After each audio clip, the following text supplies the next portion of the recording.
You are not broke because you don't earn enough. You are broke because of what you do with what you earn. Habits. Daily invisible habits that drain your wealth before it ever has a chance to build. Most people will never identify them. Most people will carry them to their graves. Today, we name them all. These are the 7 money habits that keep you poor. Intro. Welcome to the Wealth Code. The truth about money. The code to financial freedom. The difference between the person building wealth and the person always struggling is rarely income. It is behavior. It is the small, repeated decisions that happen automatically, without thought, every single day. Habits are either building your future or quietly destroying it. Today I am going to walk you through the 7 most dangerous money habits. The ones most people have and most people never admit to. Be honest with yourself as we go through these, because awareness is where change begins. Point 1. Living paycheck to paycheck and calling it normal. The most dangerous habit of all is not recognizing you have a problem.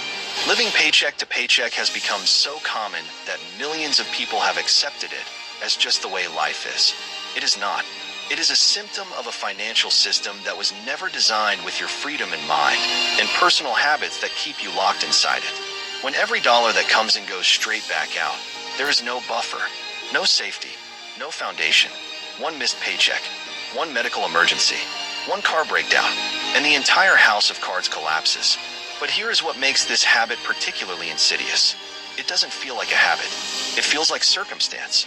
It feels like this is just how things are right now, and so nothing changes. The first step out of the paycheck to paycheck cycle is refusing to normalize it. Call it what it is, a financial emergency, and treat it with the urgency it deserves. Even saving 5% of every paycheck is a start.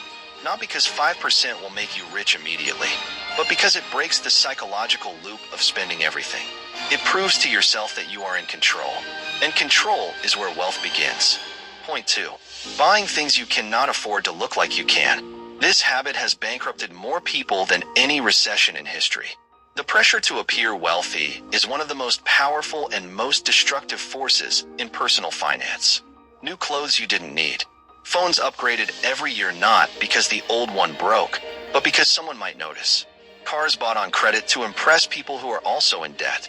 Restaurants and holidays posted on social media that were funded by a credit card with 22% interest.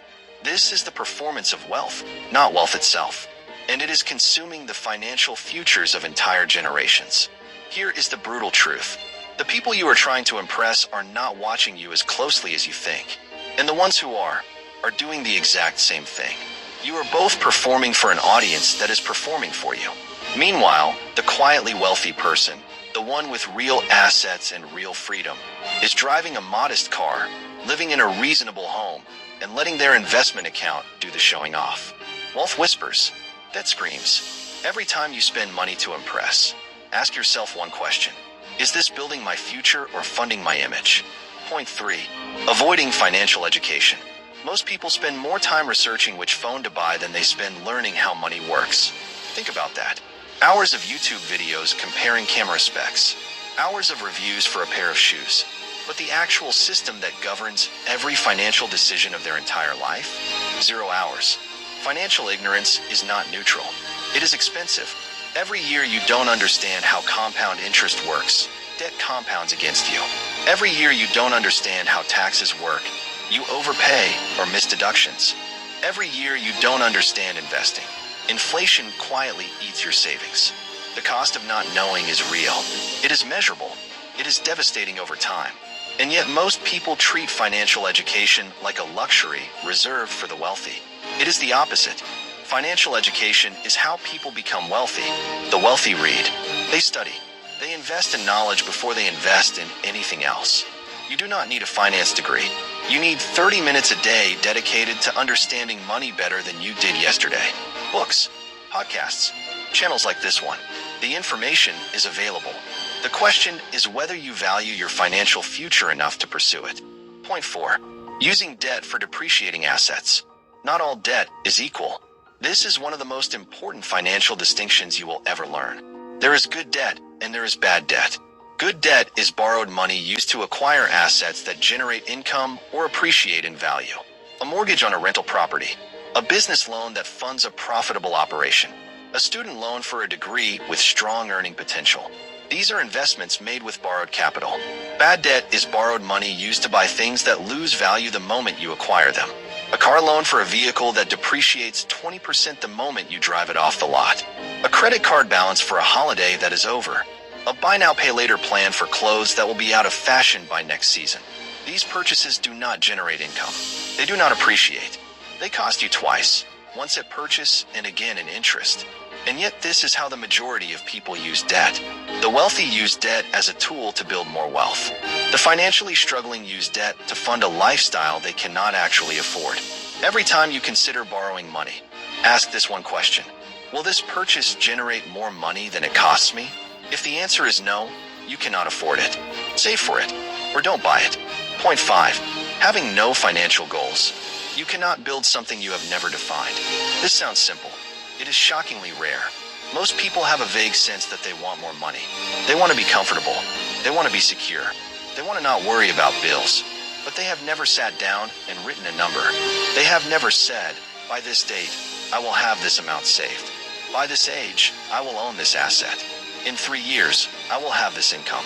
Without a defined target, every financial decision is made in a vacuum. Should I buy this? Should I save this?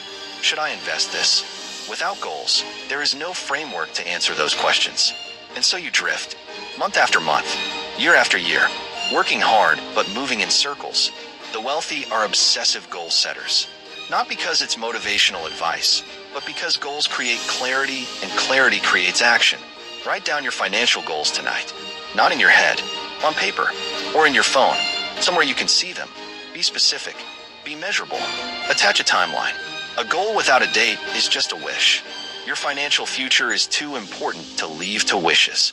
Point 6. Neglecting an emergency fund. One unexpected expense separates the financially stable from financial catastrophe. And most people are one unexpected expense away from catastrophe. No emergency fund means that every surprise, a hospital bill, a broken appliance, a job loss, goes straight onto a credit card, which means the emergency doesn't just cost what it costs. It costs that amount plus months or years of high-interest debt repayment. A $500 car repair becomes a $1,500 debt spiral. A $1,000 medical bill becomes $3,000 by the time interest is paid off. Emergencies do not warn you. They do not wait for a convenient time.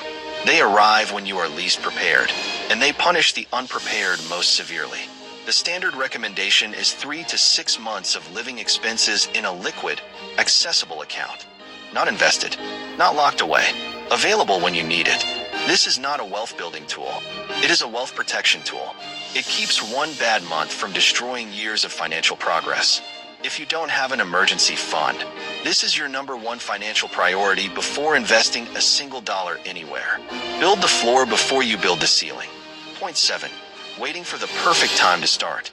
This is the habit that disguises itself as wisdom. I'll start investing when I earn more. I'll start saving when the bills calm down. I'll start building when things are more stable. It sounds responsible. It is procrastination with a financial vocabulary. The perfect time to start building wealth does not exist. It has never existed. It will never exist. There will always be a reason to wait. Bills will always feel too high. Income will always feel too low. The market will always feel uncertain. And while you wait, time passes. And time is the single most valuable ingredient in wealth creation. A person who starts investing at 25 with modest amounts will almost always end up wealthier than a person who starts at 40 with larger amounts, simply because of the years of compound growth they allowed. Compound interest does not reward the people who invested the most. It rewards the people who started the earliest. Every year you wait is a year of compounding you cannot get back. Start where you are. Use what you have. Do what you can. Imperfect action taken today is worth infinitely more than perfect action planned for tomorrow. The best time to start was yesterday. The second best time is right now. Motivational close. 7 habits. 7 silent wealth destroyers. And if you are honest with yourself, you recognized at least one of them in your own life. Maybe more than one. That recognition is not something to be ashamed of. It is something to be acted on. Nobody taught most of us how money really works. We inherited habits from people who inherited them from people who were never taught either. The cycle is not your fault, but breaking it, that is your responsibility. You now have the awareness. You now have the code. The next move is yours. Choose one habit from this list. Just one. And commit to changing it starting today. Not next month. Not next year. Today. Because every day you practice a new financial habit, you are building a different future. Quietly. Consistently. Unstoppably. That is how wealth is built. Not in one dramatic moment, but in thousands of small, deliberate decisions made every single day. You are capable of this. Now go prove it. Call to action. If this hit home, hit that like button right now. Subscribe to The Wealth Code. New financial truth every single week. Drop a comment below. Which of these 7 habits are you breaking starting today? The code is yours. Start building.